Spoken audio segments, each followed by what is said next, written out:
Umakyat pa sa 18 ang bilang ng mga nasawi sa paglubog ng MV Trisha Kirsten 3. Kabilang sa mga nasawi ang isang sanggol. Nasa 10 pa ang patuloy na pinaghahanap. Kabilang na ang 8 tripulante, kapitan ng barko at PCG Marshal. Magkakaroon naman ng full-blown investigation upang malaman ang lahat ng anggulo sa pangyayari at ang pananagutan ng lahat ng panig. Aasahan umano ang pagsasampa ng kaso at pagsibak sa pwesto kung mapatunayang nagkulang ang mga opisyal ng gobyerno sa naganap na trahedya. 317 ang pasahero ng barko at 27 ang tripulante. Ang casualty po, meron tayong 18 patay, kabilang na po ang isang sanggol.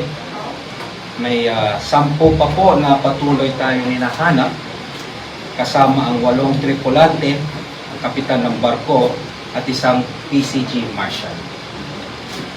Inatasan po natin ng Philippine Coast Guard na ipag-search lalo na po dun sa mga nawawalang pasahero, mga tripulante, mga kasama na din ang PCG Marshal. Inatasan ko rin po ang Marina. Kanina po kausap namin ang representative ng Allison Shipping Lines na to give priority dito sa mga insurance claims and to other financial help na pwedeng ibigay ng gobyerno kasama na rin po ng ship owner. My instructions are clear.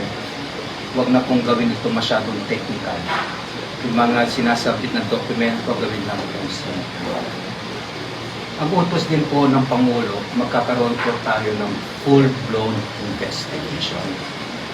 Kailangan po natin ito para malaman po natin lahat ng anggulo kung ano ba talaga nangyari.